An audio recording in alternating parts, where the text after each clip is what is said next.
কোরআন এটা আমাদের জন্য জরুরি না ফরজ? বলেন, আওয়াজ করে বলেন কি ফরজ? এটা কি আমার জন্য না আপনার জন্য? সবার জন্য। তার জন্য, কারণ কোরআন না থাকলে মানুষকে মানুষ বলা যায়?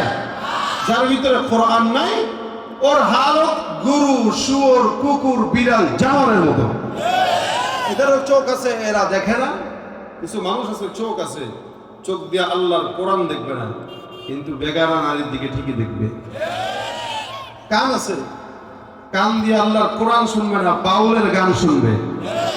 বুদ্ধি আছে, বুদ্ধি দিয়ে ইসলাম বুঝে না, নাস্তিকদের দাবি করা যায় কিভাবে সেটা বুঝে। কোরআন যার ভিতরে হারাম জামার চাইতেও খারাপ। কথা বলেন ঠিক কিনা? আল কোরআনের সৈনিক আমি, নেই তো কোনো ভয়, এক আল্লাহর গোলাম আমি, এই তো পরিচয়। এই পৃথিবীর সবই নকল, এই পৃথিবীর সবই নকল, আসল কিছুই নয়, এক আল্লাহর গোলাম আমি, এই তো পরিচয় আমার, এই তো পরিচয়। আমরা কার গোলাম? আল্লাহর গোলাম। মানবো কোরআনের কথা। কথা বলেন ঠিক কিনা? গোলামি করবো আল্লাহ, আর পথ চলবো কোরআন অনুযায়ী। যদি চলতে পারি তাহলে আমরাও মানুষ, না চলতে পারলে আমরাও গরু ছাগল। গরু ছাগলের চোখ থাকতেও দেখতে পায় না, সলিডটা দেখতে পায় না। কান থাকতেও শুনতে পায় না, অন্তর থাকতেও বুঝতে পায় না। আল্লাহ বলেন কিছু মানুষ আছে এরকম, চোখ আছে দেখে না, কান আছে শুনে না, দিল আছে বুঝে না। উলাইকা কাল আনআমি বাল হুম আদাল। আল্লাহ বলেন এগুলো সব হলো হায়াওয়ান, জানোয়ারের মতো। বাল হুম আদাল, বরং তার চাইতেও নিকৃষ্ট। হায়াওয়ান জানোয়ারের চাইতেও খারাপ কেমন হয়? ভাই, গরু ছাগলের কি কোরআন শিক্ষা করা দরকার আছে? ওরা পরে মাদ্রাসায় আসে? আসে না। গরু ছাগল কোরআন শিখে না, আমরাও কোরআন শিখি না। আল্লাহ বলেন সাওয়া, এরা বরাবর সব। বরং তার চেয়ে খারাপ কিভাবে হয়? এই এলাকার ভিতরে যত অন্যায়, অবিচার, দুর্নীতি, চাঁদাবাজি, সন্ত্রাসী, খুন, ধর্ষণ, অত্যাচার, ব্যবসায় 2 নম্বরই মানুষ করে না গরু ছাগল করে? এক বাক্যে আপনারা বলেছেন, কে করে? মানুষ করে। ব্যবসায় 2 নম্বরই গরু করে না, মানুষ করে। ধর্ষণ কুকুর করে না, মানুষ করে। আল্লাহ বলেন যেই কাজটা গরু, ছাগল, শুয়োর, হায়াওয়ান, জানোয়ার, কুকুর করে না, ওই কাজ তুমি করো, তুমি তো কুকুরের চাইতে অধম। সুতরাং কোরআনের জ্ঞান যার নাই, ও কখনো কখনো কুকুরের চেয়েও অধম হয়ে যায়, শুধুমাত্র কোরআন না বুঝার কারণে। এই জন্য আল্লাহর হাবিব বলেন তালাবুল ইলমি ফারিদাতুন আলা কুল্লি মুসলিম। প্রত্যেকটা মুসলমান নরনারীর জন্য আল্লাহর কোরআনের ইলম অর্জন করা কি? এটা আল্লাহ পাক রব্বুল আলামিন এক দামি জিনিস বানিয়েছেন, এটা ফরজ বান্দার জন্য। এই জন্য আল্লাহ বলেন হে রাসূল কুল হাল ইয়াস্তাবিল লাযীনা ইয়ালামুন ওয়াল লাযীনা লা ইয়ালামুন। যারা কোরআনের জ্ঞান জানে আর যারা জানে না, তারা কখনো কি সমান হতে পারে? প্রশ্নের ভিতরে, সওয়ালের ভিতরে আল্লাহ পাক জবাবটাকে উজ্জ্বল রেখে দিয়েছেন। কখনো কখনো প্রশ্নের ভিতরে জবাব মিলে যায়। আমরা ছাত্র জামানায় যখন পরীক্ষার হলে যেতাম, প্রশ্নপত্র যখন ওস্তাদরা দিত, কখনো বলতো দেখ এই প্রশ্নটা ভালো করে পড়বি, কারণ প্রশ্নের ভিতরেই কিন্তু 2-1টা জবাব লুকায় আছে। যে লোকটা দামি জ্ঞানী, ওই লোকটা প্রশ্ন থেকে জবাব বের করে নেয়। আল্লাহ পাকের এই প্রশ্নের ভিতরেই জবাবটা লুকানো আছে, বের করা অনেক সহজ। আমার আল্লাহ পাক রব্বুল আলামিন যারা বলেন, যারা কোরআনের ইলম যারা জানে, যারা জানে না, এরা কখনো সমান হতে পারে না। যার কারণে প্রত্যেকটা মানুষের জন্য কোরআনের ইলম অর্জন করা ফরজ। হে মুসলমান নবীর উম্মত, আল্লাহ রাসূল সাল্লাল্লাহু আলাইহি ওয়াসাল্লামের সাহাবী কারণে বলেন, হযরত আলী রাদিয়াল্লাহু তাআলা বলেন লানা ইলমুন ওয়ালিল জুহালি মালুন। আল্লাহ পাক আমাদের উপর একটা বন্টন করেছে, যারা মূর্খ, জাহেল, যারা আমাদের শত্রু ইহুদি নাসারা, আল্লাহ পাক তাদের জন্য দুনিয়ার সম্পদ দিয়েছেন, আর মুমিন ঈমানদারদের জন্য আল্লাহ পাক তার ওহীর ইলম দান করে দিয়েছেন। সুবহানাল্লাহ। লানা ইলমুন ওয়ালিল জুহালি মালুন। আল্লাহ পাক রব্বুল আলামিনের এই বান্দা বলেন, হযরত আলী বলেন আমাদের জন্য দ্বীনের ইলম আর জাহেলদের জন্য সম্পদ। দেখবেন এই কারণে উলামায়ে কেরাম নিজের টাকা খরচ করে দ্বীনের কাজ করে। মসজিদ মাদ্রাসা যতগুলা পরিচালনা হয় মাদ্রাসায় দেশে, আকসার মাদ্রাসাগুলো মুহতামিম সাহেবদের টাকায় তাদের কষ্ট মুজাহাদায় চলে। যদিও আপনারা সামান্য কিছু দান করেন, সহযোগিতা করেন, কিন্তু সারা বছর কিভাবে চলে একটা মুহতামিম স্যার এটা কেউ জানে না। লানা ইলমুন, আল্লাহ নবীর সাহাবী আলী রাদিয়াল্লাহু তাআলা বলেন, আমাদের কাছে ইলমের দাম বেশি, যার কারণে এই ইলম টিকায় রাখতে যায় উলামা একরাম লক্ষ লক্ষ টাকা নিজের পকেট থেকে খরচ করে। আর ওয়ালিল জুহালি মালুম, যারা জাহেল, যারা দুনিয়াদার, তাদের জন্য আল্লাহ সম্পদ দিয়ে রেখেছেন, যার কারণে নির্বাচন আসার আগে দেখবেন 100 টাকার বিনিময়ে মানুষকে কিনা যায়। আছে না নাই? অসংখ্য মানুষ আছে আমাদের সমাজে, নির্বাচনের আগে দেখবেন 100 টাকার এক কাপ চায়ের বিনিময়ে বিক্রি হয়ে যায়। 100 টাকাও লাগে না, কখনো এক কাপ চা দিলেই বিক্রি হয়। মুসলমান মনে রাখবেন, ইমান দামি জিনিস, ইলম দামি জিনিস। এটা টাকা দিয়ে কিনা যায় না, নমিনেশন টাকা দিয়ে খরিদ করা যায়, কিন্তু মুসলমানের ইমান আর ইলম কোনোদিন বাতিল টাকার বিনিময়ে খরিদ করতে পারে না, ঠিক কিনা? সামনে নির্বাচন আসতেছে, এই জন্য নিজেকে মূর্খ নাকি জ্ঞানী এটা সাব্যস্ত করবেন। যদি মূর্খ হয়ে থাকেন তাহলে 100 টাকা দিয়ে মিছিলে বিক্রি হয়ে যাবেন। আর জ্ঞানী যদি হয়ে থাকেন, আপনার টাকা কোটি কোটি টাকা দিলেও কোনোদিন কেউ কারো সামনে মাথা আগে বিক্রি করতে পারে না। আচ্ছা বলেন তো, আপনাদের এলাকায় একটা ছাগলের দাম কত? 2000-3000 দিয়ে ছাগল ফালি পরে কাকা আমাকে দিয়েন, আমিও নিয়ে ব্যবসা করব। 10,000 নিচে আসেনি ছাগল, কাকা খবর রাখে না তো। ছাগলের কেজি তো আছে 900-950 টাকা, গোস্তের কেজি, তাই না? আমরা ঢাকায় কিনি কত? 1150 এখন। সুবহানাল্লাহ, তাতে আমিও ভুল করলাম। আচ্ছা ধরলাম একটা ছাগল মিনিমাম ছোট হইলেও 10,000 টাকা। আচ্ছা বলেন এবার, একটা গরুর দাম তো 50-এর নিচে তো পাওয়া যায় না। 1 লাখ, 2 লাখ, 1.5 লাখ, অনেক দামি গরু এই দেশে আছে। এরপরেও মিনিমাম একটা গরু কিনতে গেলে 50,000 টাকা লাগে, একটা ছাগল কিনতে গেলে 10,000-12,000 টাকা লাগে। একটা মুরগি, একটা হাঁস কিনতে গেলেও 1,000 টাকা লাগে। কিন্তু আমাদের দেশের কিছু জাহেল গুলো আছে, এগুলার নির্বাচনের সময় 1,000 টাকা এগুলোর দাম উঠে না, 100 টাকা সর্বোচ্চ দাম। কথা বলেন ঠিক না? যাদের হাতে যায় ক্ষমতা, দেশ যেন বাপের ভিটা, রাখতে চেয়ার শুরু করে বিদেশিদের পাচাটা। বিদেশিদের কথা মতো চালায় ওরা নিজের দেশ, দেখতে দেখতে গোল্লায় গেল আমার সোনার বাংলাদেশ। মুসলমানের দেশটা মোদের আছে খাতা কলমে, দোষের দোষী যে বাজারে শাস্তি পায় যে আলেমে। মুসলমানের দেশটা মোদের আছে খাতা কলমে, দোষের দোষী যে বাজারে শাস্তি পায় যে আলেমে।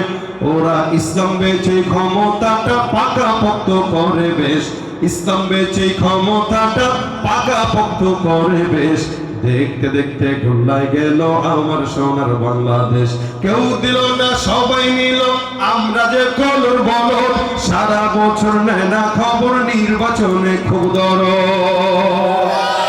কয় টাকা দরদ? কয় টাকা? 100 টাকা দিয়ে বিক্রি হওয়া যাবে? কেউ দিল না সবাই নিল, আমরা যে কলর বলো, সারা বছর নেয় না খবর, নির্বাচনে খুব দরদ। নির্বাচনের আগে নেতা ধরে কত রকম বেশ, দেখতে দেখতে গোল্লায় গেল আমার সোনার বাংলাদেশ। একে একে শেষ করেছি, সবার দেখা হইল শেষ, দেখতে দেখতে গোল্লায় গেল আমার সোনার বাংলাদেশ। ঠিক কিনা? তারা বলেন, মুমিনদের জন্য কি আছে? ইলম। আর মূর্খদের জন্য কি আছে? সম্পদ। কথাটা মুখস্থ করেন। মুমিনদের জন্য কি? জাহেলদের জন্য কি? মূর্খদের জন্য কি? আপনি কি মূর্খ হবেন নাকি আলেম হবেন? আলেমদের কাছে ইলমের দাম আছে, আর জাহেলদের কাছে টাকার দাম। কিন্তু ইলম দিয়ে কি করবো? আমার টাকা দরকার, টাকা দরকার, টাকা। এই জন্য হযরত আলী বলেন, আমাদের জন্য ইলম, তাদের জন্য জাহেলদের জন্য টাকা পয়সা সম্পদ। তারা তাদের সম্পদ নিয়ে সন্তুষ্ট, আমরা আমাদের ইলম নিয়ে সন্তুষ্ট।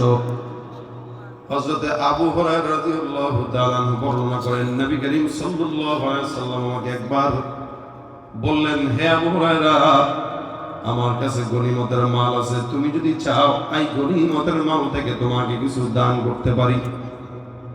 আল্লাহ নবীর সাহাবী আবু হুরায়রা ডাক দিয়ে বলেন, ইয়া রাসূলুল্লাহ, গনিমতের মাল আপনি আমাকে দিতে চান পয়গম্বর, আমার কাছে গনিমতের মালের চাইতে পয়গম্বর আপনার সিনার মধ্যে যে ইলম আছে ওই ইলমের দাম বেশি। সুবহানাল্লাহ। নবী আপনি আমাকে গনিমতের মাল দরকার নাই, আপনার সিনার থেকে ইলমের যে নূর আছে ওই নূর কিছু আপনি আমাকে দান করে দেন। আল্লাহ নবী ডাক দিয়া বলেন, হে আবু হুরায়রা তুমি এই জায়গায় বসো। আমি এই জায়গায় বসলাম। নবী এক পাশে, আমি আরেক পাশে, মাঝখানে একটা চাদর বিছাইতে বললেন। আমি পয়গম্বরের কথা অনুযায়ী আমার গায়ের চাদরটাকে মাঝখানে বিছাই দিলাম। আবু হুরায়রা রাদিয়াল্লাহু তাআলা আনহু বলেন, নবী করিম সাল্লাল্লাহু আলাইহি ওয়াসাল্লাম যখন আমাকে বললেন চাদর বিছানোর জন্য, চাদরটা বিছাইলাম। নবী তারপরে কি যেন পড়লেন, তারপরে আমাকে আবার বললেন চাদরটা তুমি একটু নাও, এটাকে বাস করে তোমার সিনার সঙ্গে জড়ায় ধরো। আল্লাহ পাক রব্বুল আলামিনের হাবিব যখন আমাকে বললেন, চাদরটা আমি বাস করলাম, তারপরে আমার সিনার সঙ্গে জড়ায় ধরলাম। আল্লাহর কসম করে বলছি, সেদিন থেকে আমি আবু হুরায়রার কলবের মধ্যে আল্লাহ পাক রব্বুল আলামিন ইলমের গভীরতা আর নূর দান করে দিয়েছে। সিনা থেকে সিনা আল্লাহ পাক রব্বুল আলামিন কোরআনের ইলম অর্জন করা যায় বান্দাকে। দুনিয়ার কোনো ইলম এরকম দামি নাই যে ইলমটা সিনা থেকে সিনা। দুনিয়ার ইলম এরকম দামি নয় যে ইলমটা পড়ার জন্য সওয়াব হয়। দুনিয়ার ইলম এমন কোনো দামি নাই যেটা ধরতে গেলে ওযু লাগে, কিন্তু কোরআনের ইলম এমন দামি। আল্লাহ পাক বলেন, লা ইয়ামাসসুহু ইল্লাল মুতাহহারুন। এই কোরআন ধরতে গেলে ওযু লাগবে, পবিত্রতা লাগবে। পবিত্রতা ছাড়া কোরআন ধরা যায় না। অঙ্ক, ইংরেজি, বাংলা যা পড়েন এগুলোর মধ্যে পড়লে সওয়াব নাই। কোরআন তেলাওয়াত করলে আল্লাহর নবী বলেন একটা অক্ষরে 10টা করে নেকি। আল্লাহ পাক রব্বুল আলামিন এটাকে এমন দামি বানাইছেন যেটা আল্লাহ পাক রব্বুল আলামিন সবার সিনায় দেয় না। দুনিয়ার জমিনে কত মানুষ আছে যারা ইঞ্জিনিয়ার হয়, ডাক্তার হয়, দেখবেন 30-35 বছর লাগে ডাক্তার হয়। এই 30-35 বছরে অসংখ্য গুনাহ করে, অন্যায় করে, অন্যায় অবিচার করে, এরপরও বান্দা ডাক্তার হতে পারে, ইঞ্জিনিয়ার হতে পারে। কিন্তু কোরআনটা এমন দামি কোরআন, এটা সবার অন্তরে যায় না।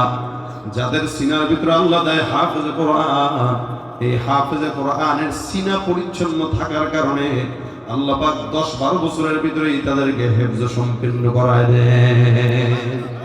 কোন হাফেজকে আপনারা দেখবেন না যে সে 40 বছর হাফেজ হয়েছে। কোন হাফেজকে দেখবেন না যে 30 বছর হাফেজ হয়েছে। কেন জানেন? বয়স যত বাড়ে তার গুনার বোঝা তত বাড়ে।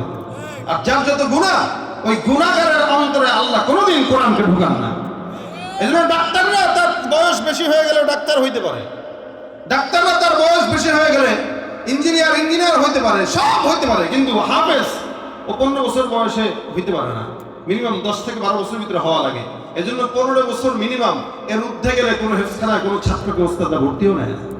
কারণ সে এখন গুনাহ বুঝে গেছে, তার নফস নাপাক হওয়া শুরু হয়েছে। এই নফসে এখন আর কোরআন ঢুকবে না। দেখেন না আমাদের দেশের মানুষ যারা কোরআন পারে না, এরা আল্লাযী ইউওয়াসবিসু ফি সুদুরিন নাস করতে করতে সারা জিন্দেগি পার হয়ে যায়। তাও মুখ দিয়েও বের হয় না, কলবেও ঢুকে না। আর যদি মঞ্চে বক্তব্য দিতে বলেন, দেখবেন সব বুঝে, রাজনীতি বুঝে, ব্যবসা বুঝে, সব বুঝে, জ্ঞান দুনিয়াতে তার কম নাই। কিন্তু আউযু বিল্লাহি মিনাশ শাইতানির রাজিম বিসমিল্লাহির রহমানির রহিম পড়ে না, সব বুঝে, এটা পারে না। কেন? অন্যায় বিচার গুনাহ করতে করতে অন্তরকে অপরিচ্ছন্ন বানাইছে, যার কারণে সিনায় কোরআন ঢুকে না, জবানেও কোরআন ঢুকে না। কেন? কোরআন ঢুকার জন্য শর্ত হলো অন্তরকে পরিচ্ছন্ন আর পবিত্র রাখতে হবে। এটা কোরআনের অন্যতম একটা বৈশিষ্ট্য। এই জন্য ভাইরা আমার, যারা হাফেজে কোরআন হয়, যারা 5-7 বছর এই হাফেজ হয়ে যায়, 10-12 বছরে হাফেজ হয়, কারণ অন্তর নাপাক নয়, অন্তর পবিত্র। কিন্তু যারা বড় হয় তাদের অন্তরের ভিতরে কোরআন না ঢোকার অন্যতম কারণ নফস পবিত্র নয়, নফস নাপাক, জবান নাপাক, যার কারণে নফসের ভিতরে আল্লাহ পাক রব্বুল আলামিন কোরআন ঢুকায় না। আবু হুরায়রা রাদিয়াল্লাহু তাআলা আনহু বলেন, আমার পয়গম্বরের সিনার থেকে আমার সিনার ভিতরে কোরআনের ইলমের নূর ঢুকে গেছে। সেদিন থেকে আমি নূরের বরকত পাই। হে মুসলমান নবীর উম্মত, আল্লাহ পাক বলেন, নাযালা বিহির রূহুল আমিন। এই কোরআনটা লৌহে মাহফুজে ছিল, আমি আল্লাহ পাক জিবরিলের মাধ্যমে এটা নাযিল করলাম। জিবরিলের সিনার থেকে পয়গম্বর আলা কলবিকে, আপনার কলবের ভিতরে কোরআনকে বসায় দিলাম। সুবহানাল্লাহ। নবীর কলবে আল্লাহ কোরআনকে বসায় দিয়েছেন, কলবে বসাইছেন, পকেটে না। কলমে বসাইছে। যেটা পকেটে থাকে, ঝুলন্ত থাকে, হাতে থাকে, এগুলো চুরি হয়। আর কলমে যেটা থাকে ওটা দুনিয়ার কেউ চুরি করতে পারে না। ওটার জিম্মাদারি কার কাছে? এজন্যই যত পূর্ববর্তী কিতাবগুলো আছে প্রত্যেকটা কিতাব নবীদের হাতে আল্লাহ ধরায় দিয়েছেন। মূসাকে আল্লাহ পাক হাতের ভিতরে কিতাব ধরাইলেন, আল্লাহ পাক ঈসা নবীকে হাতের ভিতরে কিতাব ধরাইলেন, দাউদ নবীকে কিতাব হাতে ধরাইলেন। সব নবীদেরকে দিয়া বললেন তোমাদের কাছে দায়িত্ব, এটা তোমরা হেফাজত করবা আর সুন্দর করে আমল করার জন্য উম্মতকে উদ্বুদ্ধ করবা। সমস্ত কিতাব যতদিন তোমরা থাকবা ততদিন থাকবে। এখনো পর্যন্ত তাওরাত জাবুর ইঞ্জিল আছে, কিন্তু 1 নাম্বারটা নাই, সব 2 নাম্বার। ইহুদিরা বিকৃত করে ফেলছে, নাসারাও বিকৃত করে ফেলছে, কারণ আল্লাহর জিম্মায় দায়িত্ব নাই, নবীর জিম্মাদারিতে দিয়ে দিয়েছিলেন। কিন্তু কোরআনটাকে আল্লাহ পাক রব্বুল আলামিন যখন নাযিল করেন, আল্লাহ পাক রব্বুল আলামিন বলেন ইন্না নাহনু নাযালনা যিকরা ওয়া ইন্না লাহু লাহাফিজুন। আল্লাহ পাক রব্বুল আলামিন বলেন কোরআনটা নাযিল করলাম আমি আল্লাহ, আর এই কোরআনের হেফাজতের দায়িত্ব নিয়ে নিলাম আমি আল্লাহ পাক রব্বুল আলামিন নিজেই। সুবহানাল্লাহ। যে জিনিসের জিম্মাদারি আল্লাহর কাছে যায়, দুনিয়ার কোন মানুষের কি সাহস আছে ওই জিনিস বিকৃত করার? এই কারণে যারা 1000 বছর হয়ে গেছে একটা নকটা কি কারো উপর থেকে নিচে নামার যোগ্যতা কারো হয় নাই। কিয়ামত পর্যন্ত সময় দিয়ে দিলাম, ওয়াদউ শুহাদাকুম মিন দুনিল্লাহি ইন কুনতুম সাদিকিন। বাপ দাদা 14 গোষ্ঠীকে ডাক দাও, আল্লাহর কোরআনের মোকাবেলা ওটি থেকে পালন করতে ভবিষ্যতের পারার সম্ভাবনা নাই। এটা কোরআন আল্লাহর জিম্মায়, কারণ এটা আল্লাহ পাক রব্বুল আলামিনের নিজের গবেষণার ফল, আল্লাহর লিখিত কিতাব। মানুষের গবেষণা ভুল হয়, আল্লাহর গবেষণা ভুল হওয়ার সুযোগ নাই।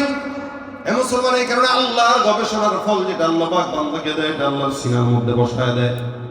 আপনার আমার সিনার ভিতরে আল্লাহ পাক রব্বুল আলামিন বসায় দিয়েছেন, কিন্তু সিনার ভিতরে বসায় দেও কোরআনের আসল ভার আবার আল্লাহ নিজের কুদরতি হাতে নিয়ে নিয়েছেন। সুবহানাল্লাহ।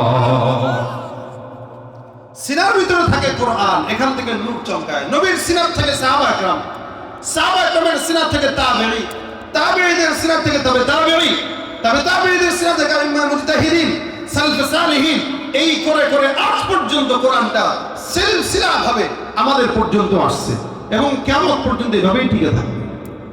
এটা কোনোদিন পরিবর্তন হবে না। এই যে ছোট মাদ্রাসাগুলো দেখতেছেন, এই মাদারিসগুলো কোরআন চর্চা, কোরআন প্রচার আর প্রসারে সবচেয়ে বড় কারখানা। এটা সবচেয়ে বড় কারখানা এগুলো। ভাইরা আমার, এই কারণে আল্লাহ পাক রব্বুল আলামিন কোরআনের ইলমটাকে বান্দার জন্য ফরজ করেছেন। নবী সাল্লাল্লাহু আলাইহি সাল্লাম বলেন 4 প্রকার মানুষ হবে। 1 নাম্বার কোন আলিমান, 2 নাম্বার আও মুতাআল্লিমান। তোমরা আলেম হও অথবা ছাত্র হও, অথবা একটা কাজ করো, আলেমদেরকে কথা শ্রবণ করো। যখন মাহফিলে কথা বলে, মসজিদে কথা বলে, মজমায় কথা বলে, মুস্তামিআন হও, আলেমদের কথা শ্রবণ করো। 4 নম্বর আলেমদেরকে মহব্বত করো। খবরদার যারা আলেমদেরকে মহব্বত করে না, আল্লাহ নবী বলেন ওয়ালা তাকুন খামিসান, 5 নম্বর হয় না। 5 নম্বর যারা হয় এগুলো সব হলো ধ্বংস আর ধ্বংস। হইতে হবে কয়টা? 4টা। হয়তো আলেম হবেন, নিজে আলেম, নয়তো আপনি ছাত্র হবেন, মানে আলেমদের কাছে যা শিখেন, আপনার সন্তানকে শিখান, আপনার নাতিকে শিখান, আপনার পুত্রকে শিখান। এটাও পারেন না, এটাও পারেন না, এটা আলেমদের কথা শুনেন। এখন শুনে তো না, এখন ভুল ধরে, এখন শুনে না, ভুল ধরে।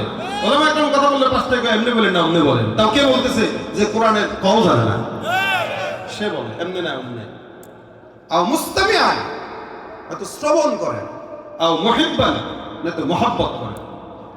আলেমদের কথা শুনেন, নয়তো আলেমদেরকে ভালোবাসেন, কাছে থেকে হোক দূর থেকে হোক।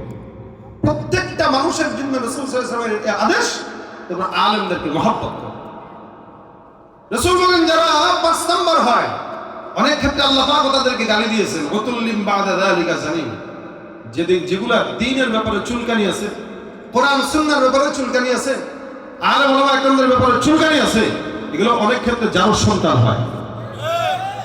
আর একটু ব্যাখ্যা করে বলি, ইমাম হযরত আবু হানিফা রাহমাতুল্লাহ আলাইহি, উনি একবার একটা ফিকহি মসনদে বসা মজমায়, ওনার সাথে ওনার কিছু গ্রামের লোক ছিল, ওলামা একরামরা ছিল, একসাথে বসা। এলাকায় পাশে কিছু যুবকেরা মাঠে খেলাধুলা করতেছে, তো ওদের বল এই মাঝখানে এসে পড়ছে। এখন যুবকরা সব দাঁড়ানো, কেউ আসবে নিবে সাহস পায় না। তো হঠাৎ করে একটা যুবক এসে এত ব্যাপার নাকি, আমি যাই নেব, দেখি কে কি কয়। মাঝখান দিয়ে এসে লাফ দিয়া মাঝখান থেকে বলটা নিয়ে দৌড় মারছে। এবং আজম আবু হানিফা বলতেছে, এই যেটা গেছে মাত্র বলটা নিয়ে, এটা যার সন্তান, ওর জন্য ঠিক নেই। পাশ থেকে বলা একটা মনোযোগ, কি বললেন, একটা মানুষের ব্যাপারে এরকম বলে ফেললেন। আমি বলছি, ভুল বলি নাই, তুমি খেয়াল করে দেখো, ওর চোখ মুখ বলে ও বৈধ বাবার সন্তান না, অবৈধ বাবার সন্তান।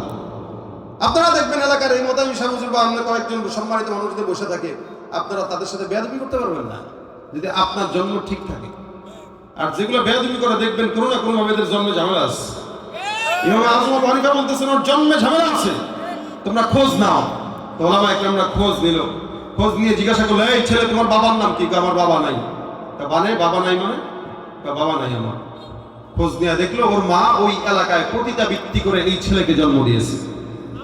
তখন ইমামকে ডাক দিয়ে বলছেন, হযরত আপনি যা বলছেন 100% সত্য, ওর বাবার পরিচয় নাই, লেকিন মায়ের পরিচয় আছে। ইমাম আজম আবু হানিফা বলেন, শোনো, উম্মতের উলামা একরামদের সঙ্গে বেয়াদবি তাই করে যাদের জন্মে সমস্যা আছে। এখন আপনারা বলবেন, হুজুর আমরা তো অনেক সময় ইসলাম পছন্দ হয় না, কোরআন পছন্দ হয় না, কিন্তু আমার তো জন্মে ঠিক আছে, আমার তো আব্বাও আছে আম্মাও আছে। না, আপনি তালাশ করে দেখবেন, এই লোকের আব্বা আম্মা আজ থাকলেও 10 বছর আগেই গোপনে একটা তালাক দিয়ে এরপর সংসার করতেছে, এটা জন্ম দিচ্ছে।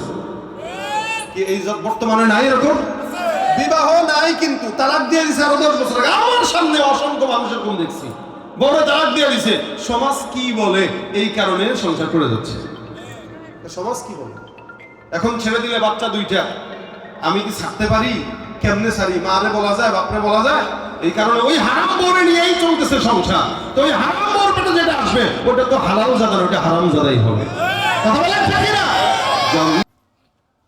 1000 আবেদ আর একজন আলেম যথেষ্ট হয় না। এই জন্য আল্লাহ রাসূল সাল্লাল্লাহু আলাইহি ওয়াসাল্লাম হাদিসে বলেন, আবেদের চেয়ে আলেমের ফজিলত বেশি। আমাদের সমাজে যারা মূর্খ, যারা শিক্ষিত, এদের ভিতরে দেখবেন পার্থক্য আছে।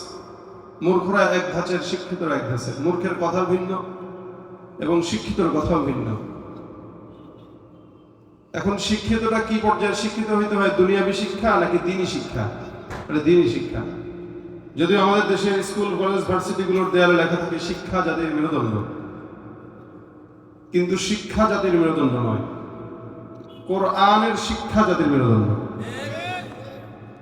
কোরআনের শিক্ষা জাতির মেরুদণ্ড। কারণ আমরা দেখেছি যারা শুধু শিক্ষা অর্জন করে, এরা তার শিক্ষা অর্জন করে দুর্নীতি করে, এরা তাদের ওই শিক্ষা অর্জন করে চাঁদাবাজি করে, ওরা তাদের ওই শিক্ষা অর্জন করে এমন কোনো অন্যায় নাই যেটা করে না।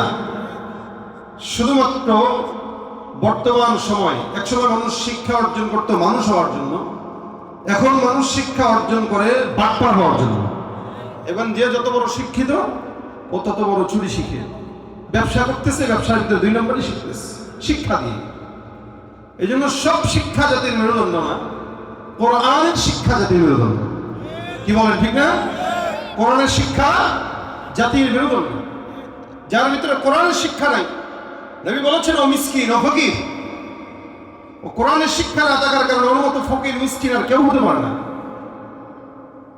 এটা আপনার আমার জন্য আল্লাহ পাক রব্বুল আলামিন জরুরি কোনো বিষয় করেন না। ডাক্তার যেমন হওয়া জরুরি, ইঞ্জিনিয়ার হওয়া জরুরি, এটা দরকার। সমাজে চলতে গেলে ডাক্তার হওয়া দরকার, সমাজে চলতে গেলে কিছু মানুষকে ইঞ্জিনিয়ার হওয়া দরকার, সমাজে চলতে গেলে কিছু মানুষকে ভালো ব্যবসায়ী হওয়া দরকার, সমাজে চলতে গেলে কাউকে ম্যাজিস্ট্রেট হওয়া দরকার, কাউকে প্রশাসন হওয়া দরকার। এগুলো জরুরি। এটা হইলে চলে, হইলে ভালো, না হইলেও চলে। কিন্তু কোরআনের ইলম অর্জন করা জরুরি কোনো বিষয় নয় যে হইলে চলে, না হইলে ভালো, না হইলে ভালো, না হইলে চলে, এরকম না। বরং কোরআন আর হাদিসের ইলম অর্জন করা প্রত্যেকটা মুসলমান নর নারীর জন্য ফরজ। কি বলেন? জরুরি নাকি ফরজ? জরুরি এক জিনিস, ফরজ এক জিনিস। কোরআনের ইলম অর্জন করা প্রত্যেকটা মুসলমানের জন্য ফরজ। এই জন্য যাদের ভিতরে কোরআনের জ্ঞান থাকে ওরা, আর যাদের ভিতরে না থাকে ওরা কখনো সমান হতে পারে না। কোরআনের জ্ঞান যার ভিতরে নাই ও হাজার অন্যায় করতে পারে, ওর দেমাগে লাগে না। আর যার ভিতরে কোরআনের জ্ঞান আছে ও অন্যায় করলেও দেমাগে লাগে, ও বুঝে শুনে করে, অথবা ও করার পরেও আল্লাহ পাকের কাছে মাফ চাওয়ার প্রয়োজনীয়তা অনুভব করে, শুধুমাত্র কোরআন তাকে বিবেকে বাধা দেয়। আর যার ভিতরে কোরআন নাই ওর যেমন মন চেমনে চলে, ওর হালত শুয়োর হায়াওয়ান জানোয়ারের হালতের মতো অবস্থা হয়। এই জন্য আল্লাহ বলেন কিছু কিছু মানুষ আছে লাহুম কুলুবুল লা ইয়াফকাহুনা বিহা ওয়া লাহুম আ'য়ুনুন লা ইউবসিরুনা বিহা ওয়া লাহুম আযানুন লা ইয়াসমাউনা বিহা। তাদের কলব আছে, কলব দিয়ে বুঝে না, অনুধাবন করে না। ওয়া লাহুম আ'য়ুনুন লা ইউবসিরুনা বিহা, চক্ষু আছে লেকিন দেখে না। কিছু মানুষ আছে চোখ থাকার পরেও দেখে না। গরুর চোখ আছে কিন্তু আপনারা যদি হাঁটতে দেন দেখবেন ক্ষেতের মাঝখান বরাবর ধরে হাঁটবে, আইন ধরে হাঁটবে না, ও বুঝে না কোন জায়গা দিয়ে হাঁটতে হয়। আলাহুম আযান লা ইয়াসমাউনা বিহা, কান আছে, শ্রবণ শক্তিও আছে, লেকিন শ্রবণ শক্তি দিয়ে কি করে না,